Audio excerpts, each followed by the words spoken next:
বৈষম্য বিরোধী ছাত্র আন্দোলন প্ল্যাটফর্মটি বিলুপ্ত করার কোনো সিদ্ধান্ত হয়নি বলে জানিয়েছেন এর মুখপাত্র উমামা ফাতেমা। শুক্রবার রাত ৮টা ৫৫ ফেসবুক স্ট্যাটাসে তিনি কথা জানান। ফেসবুক স্ট্যাটাসে উমামা ফাতেমা লিখেন, বৈষম্য বিরোধী ছাত্র আন্দোলন প্ল্যাটফর্মটি বিলুপ্ত করার কোনো সিদ্ধান্ত হয়নি। বৈষম্য বিরোধী ছাত্র আন্দোলনের অংশীদার ছাত্রদের সবাই নতুন রাজনৈতিক দল বা নতুন ছাত্র সংগঠনে যুক্ত হয়নি। অংশীদারদের আলোচনা ছাড়া প্ল্যাটফর্ম বিলুপ্ত হবে না, তাই বিভ্রান্ত না হওয়ার অনুরোধ রইল।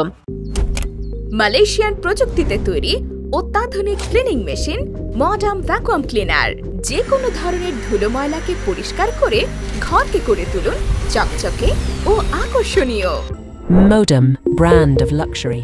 এদিকে শুক্রবার বিকালে এক সংবাদ সম্মেলনে সাংবাদিকরা জাতীয় নাগরিক পার্টির আহ্বায়ক নাহিদ ইসলামের কাছে জানতে চেয়েছিল, বৈষম্য বিরোধী ছাত্র আন্দোলন কিংবা প্ল্যাটফর্মটির সমন্বয়ক পরিচয় কি এখন দেওয়া যাবে? উত্তরে নাহিদ ইসলাম বলেন, বৈষম্য বিরোধী ছাত্র আন্দোলন আর আগের জায়গায় নেই। সেখান থেকে একটি ছাত্র সংগঠন তৈরি হয়েছে, রাজনৈতিক দল তৈরি হয়েছে। বৈষম্য বিরোধী বা সমন্বয়ক পরিচয়টা এখন আর এক্সিস্ট করে না। আইন শৃঙ্খলা বাহিনীর কাছে আমাদের অনুরোধ থাকবে, এই পরিচয় ব্যবহার করে কেউ যদি অপকর্ম করে তাহলে তারা যেন আইন অনুযায়ী ব্যবস্থা নেন।